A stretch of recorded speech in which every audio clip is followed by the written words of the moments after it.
اب غیر مسلم ممالک میں رہائش پذیر مسلمانوں کے بھی کچھ مسائل ہیں, کوشچنز ہیں.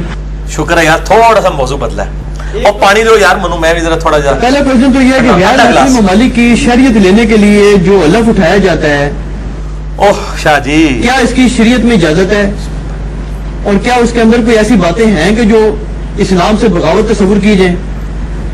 دیکھیں شاہ جی, یہ جو غیر مسلم, یہ ڈاکٹر طاہر القادری صاحب پہ بھی آیا تھا جی, ملکہ وکٹوریہ کا الف, اور یہ وہ طاہر القادری صاحب نے تو الف لیا ہوا ہے, لوگوں کو پتا ہے. باقی جو ہمارے جتنے لیڈران ہیں نا, انہوں نے بھی الف لیا ہوا ہے, لیکن لوگوں کو پتا کوئی نہیں ہے, انہی کی پیروی کر رہے ہوتے ہیں. میں نے ان حلف کے الفاظ نہیں پڑھے کہ اگر اس حلف کے اندر یہ لکھا ہے کہ قرآن و سنت کے دلائل کے خلاف بھی ہم آپ کی اطاعت کریں گے, یہ نہیں لکھا, میں نے پڑھا. ہاں, تو پھر ملکہ وکٹوریہ کا حلف اٹھانا ہی کفر ہے.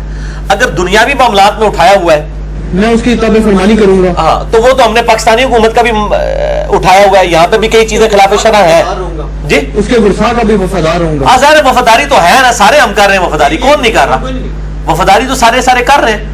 باقی اگر یہ لکھا ہو کہ ہم کتاب و سنت کے دلائل کے خلاف بھی آپ کے وفادار رہیں گے, اس کا ذکر ہی نہیں ہے, لہٰذا اس چیز کو بالکل اچھالنا نہیں چاہیے. اور باقی یہ جو علماء کہہ رہے ہیں غیر مسلم ملکوں میں جا کے شریعت لینا حرام ہے, ان سارے علماء کے مدرسے, ان کے چندے, ان کے ٹشکرے بدماش جو باڈی گارڈ, ان کی لینڈ روور گاڑیاں, یہ سارے غیر مسلمان ملکوں میں بیٹھے ہوئے مسلمانوں کے ڈالروں کے اوپر چل رہی ہیں اور پاؤنڈوں کے اوپر.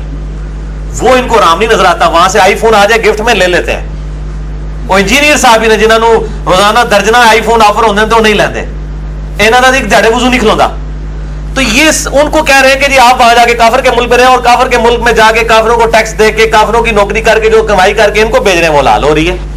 تو یہ ان کے سارے, اگر کسی اسلام مطلب غیر مسلم ملک کے اندر دین کو پریکٹس کرنا آپ کے لیے مشکل ہو جائے تو وہاں رہنا حرام ہے.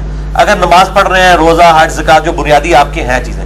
باقی اگر آپ 100% کہیں تو وہ نہ سعودیہ میں 100% اسلام ہے, نہ پاکستان میں, نہ ایران کے اندر. کمزوریاں تو ہر جگہ موجود ہیں, پر یہ ملک ان سے بہتر ہے, تو ہم بھی پریفریبل کہتے ہیں, پر وہاں بھی رہنا چاہیے. ڈاکٹر اسرار صاحب ایک بات کرتے تھے, وہ کہتے تھے ہم سارے انڈیویجلی تو وہ اپنا وہ ہے مسلمان ہے, لیکن اجتماعی طور پہ ہمارا نظام کفر کا ہے. جی کفر کا نظام ہے, اس کو بدلنے کی کوشش کریں گے نا جی. تو آج کا تو نہیں ہے نا, ڈاکٹر اسرار صاحب سے ہم پوچھیں گے یہ کفر کا نظام ہمارے پہ جو مسلط ہوا ہے وہ آج کا تو نہیں ہوا, بہت پہلے سے ہوا ہے. وہ سود کے حوالے سے بات کرتے ہیں, سود کے حوالے سے بھی اور کئی چیزیں, وہ پھر میں اور طرف چل پڑوں گا. ٹھیک ہے, زیادہ مجھے زبان بند ہی رہے. غیر مسلم مرد جو ہے وہ مسلمان عورت سے شادی نہیں کر سکتا, اس کی کیا دلیل ہے؟ غیر مسلم جبکہ آپ ان کی عورت سے شادی کر سکتے ہیں. جی اس کی دلیل اجماع امت ہے, اور قرآن میں سورۃ المائدہ میں ہے کہ آج کے دل اہل کتاب کا کھانا اور ان کی عورتیں تمہارے لیے حلال کی جائیں گی. تو قرآن نے کیٹاگوریکل مینشن کیا ہے کہ صرف اہل کتاب کی عورتیں حلال ہیں. اگر مرد بھی حلال ہوتے نا تو اللہ تعالیٰ فرما دیتا. امت نے اجماعی طور پہ اس کو لے لیا ہے کہ مرد جو ہے نا وہ اہل کتاب کا مسلمان عورت کے لیے نہیں, اور اس کی وجہ یہ کہ مرد چونکہ ڈومیننٹ ہوتا ہے, اس کے ہاں اگر کوئی یہودیہ یا عیسائی عورت آ جائے گی تو آج کے دور کی بات نہیں ہو رہی, اس زمانے میں. نہیں, اجماع بھی تو مردوں نے کیا نا, یہ تو پھر عورتیں یہ نہیں, اجماع امت نے کیا ہے. مولوی سارے نہیں, دیکھیں قرآن نے جب دلیل دی نا, قرآن جب ایک چیز کو کیٹاگوریکل ڈیسیژن کر رہے ہیں نا, اہل کتاب کا کھانا ذبیحہ حلال ہو گیا, تو اس نے کہہ دیا نا. اب اسے یہ نہیں کہا کہ بکری کا ذبیحہ, اونٹ کا, گھوڑے کا, گھوڑا بھی حلال ہے, پتا ہے نا گھوڑا بھی حلال ہے. ترکی دے انفی کھانے نے تھے, انفی مکروہ کہنے نے, ترکی میں سارے یہ کھائے جاتے ہیں. اہل حدیث تو پہلے قائل ہے گدھا بہرحال حرام ہے. تو جب ذبیحہ کہہ دیا سارے ذبیحہ حلال ہو گئے. اسی طریقے سے جب کہہ دیا کہ اہل کتاب کی عورتیں حلال ہو گئی, تو اب یہ بڑا اچھا موقع تھا, کہا جاتا کہ اہل کتاب سے نکاح کرنا حلال ہو گیا. عورتیں حلال کر کے اللہ تعالیٰ نے ڈیسیژن سنا دیا کہ عورتوں والا معاملہ ہے, اس کے اوپر دلیل لانی ہے. اجماع امت نے اس کو ایکسیپٹ نہیں کیا اس حوالے سے, اور ظاہر ہے کہ چونکہ قرآن میں عورتوں کا ذکر ہے, مردوں کا نہیں ہے, لہذا مرد اہل کتاب کا جو مرد ہے مسلمان عورت کے ساتھ شادی نہیں کرے گا, ورنہ مرد ڈومیننٹ ہے. اور ایون آج کے دور میں بھی جب عورتوں کو اتنے حقوق مل چکے ہیں, پھر بھی مرد ہی ڈومیننٹ ہے. آج بھی جو ہے وہ عورتوں کو بڑے تذلیل کے ساتھ وہاں پہ ڈیل کیا جاتا ہے. گورنمنٹ جتنی مرضی پروٹیکشن دے, آج بھی عورتوں کی بیچاروں کی پھینٹی لگتی ہے. بعض مردوں کی بھی لگتی ہے وہاں پہ, لیکن عورتوں کی بھی لگتی ہے. اچھا نہیں بھائی, یہ کفار کے ساتھ جو ساتھ دیتے ہیں مسلمان ممالک بہت, اور اکثر و بیشتر تو اسلامی ممالک کے خلاف بڑھ چڑھ کر ملٹریلی بھی ان کو سپورٹ کرتے ہیں, سیاسی طور پہ بھی. دیکھیں یہ سیاسی سوالات ہیں, میں ان کے جواب میں یہی کہوں گا کہ شرعی مسئلہ بتاؤ. شرعی مسئلہ میرے بھائی اتنا آسان نہیں ہے بتانا. کوئی گنجائش ہے اس کی؟ جی میں بتاتا ہوں آپ کو. یہ کوئی صورت نہیں. دیکھیں مسئلہ یہ ہے کہ شریعت میں جب آپ جائیں گے تو پھر آپ کو ایک اینگل سے چیزوں کو نہیں دیکھنا ہوگا. تقیہ کا ذکر سورہ آل عمران میں موجود ہے, کہ آپ کافروں کی ڈر کی وجہ سے جب کافر ڈومیننٹ ہو تو آپ تقیہ کر سکتے ہیں، عام حالت میں نہیں، زندگی موت کی کشمکش میں. اگر کوئی مسلمان حکومت تقیہ کر لے، جیسا کہ ابراہیم علیہ السلام کا تقیہ بھی آیا ہے بخاری مسلم میں، اور انہوں نے حضرت سارہ کے لیے کہا کہ میری بہن ہے، اور مطلب توریہ یہ کیا، دل میں سوچا کہ اسلام کے رشتے میں چھپایا، یعنی میاں بیوی کا رشتہ.